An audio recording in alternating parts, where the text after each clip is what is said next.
Hello there and welcome to a warm Multimodal. I'm here today delighted to be talking to Ajaxson from Timocom, and I would just say welcome and just to say talk about what are the current trends in the air freight industry as of today. Well, so in the road freight industry, where what we're doing, there are things that have been coming in general in society, such as transparency, communication and digitalization. So transparency, for example, where is the truck right now? Where is the load? Very important. Everybody expects to be able to plan when the factory workers are waiting for the load. Will the load arrive on time or not? Very important. Communication, talking through a system such as ours, as opposed to just sending emails and phone calls. The business used to be very analog, or the industry, I mean, the logistics industry. So we see that people need communication tools more than just emails, and also the whole digitalization, which is kind of a combination of what I just said. Having an app to communicate. Yeah. So you're digitizing the whole of the kind of the road freight supply chain, bringing partners together to work together and make a more efficient European road freight system. Yes. Okay. How can a logistics network help business in these turbulent times we're seeing currently? I really like the question because I get that question asked every day actually. So I always say in turbulent times, that's when you need to rely upon a few factors, such as a good network. Because what happens, say there would be a country leaving the European Union, hypothetically. Suddenly there's a need for customs clearance. Nobody knew how to do that anymore. Well, I'm exaggerating. So we have one partner company on our network, a company using our services, and they said when they heard about Brexit coming, they started looking for possibly partners within customs clearance. Who's going to do the clearance? Because they knew that it might be hard to ship stuff from the UK to Europe or vice versa. So even before Brexit happened, they reached out to their old clients and said, hey, can we do some customs if we need? And they said, yes, we can take you on. And when Brexit happened, they actually grew in that turbulent time thanks to their network. They found somebody to do the customs for them. Now they do it themselves. So they actually grew in turbulent times thanks to a network. It's nothing different. It's like if I have a situation in my life, turbulent life period, I have a friendship in the best case where I can reach out to different people. So it's very similar.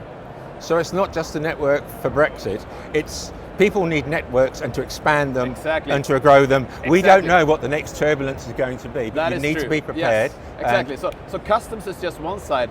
What if a company in the UK would like to import goods from, say, Bulgaria, from Sweden, and the guys the people they employ to do the transport for their imports, what if they can't go to Sweden or they have no connections how to go to Bulgaria? You need a network to expand, not only to just save the situation you're in, but also to expand. Yeah. How fast is your network growing? Well, I don't have any numbers on that I can just give out like this. I would need to see the exact statistics, but we have been growing constantly over the years, and Brexit didn't really slow down things. It changed things. So I think in the UK we see a very positive trend because now people start to export and import again.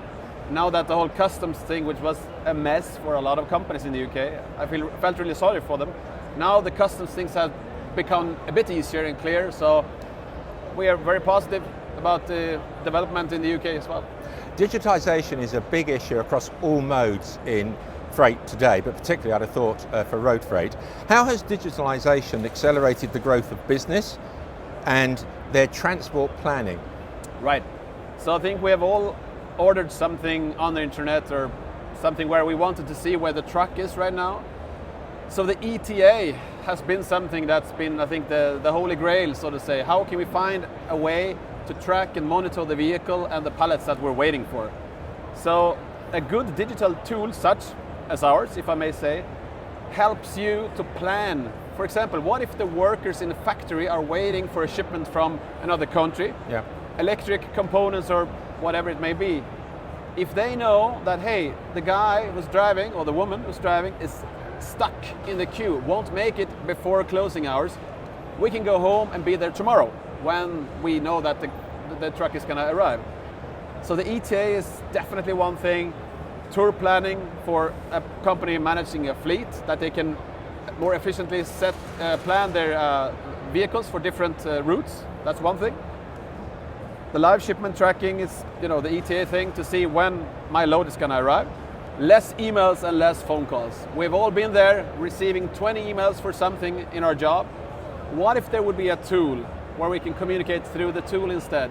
Because every morning you have emails from colleagues and from external partners, and we need to get away, I think, from this whole email thing and phone. That could also be, a complementary communication thing, but to do everything on a tool such as ours makes it easier. So the whole of the supply chain is being digitized and doing away with the need for what now appears to be emails, an old tool. Yeah. Essentially you have to look at an email, do stuff with it, but if you've got a digital interface and a connection, you can... Exactly.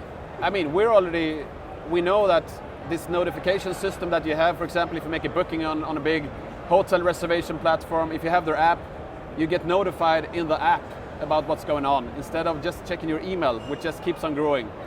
So I'm not an enemy of emails, but I really like to streamline the communication, because somebody told me to be successful in logistics is a very good line. You have to be a master of communications. You have to respond quickly and clearly, and that's what we're about. I couldn't have put it better myself. Thank you, Christoph, for talking to us and for sparing your time. It was a great pleasure. Thank you very much, sir. Thank you very much, sir. Thank you. Thank you. Cheers.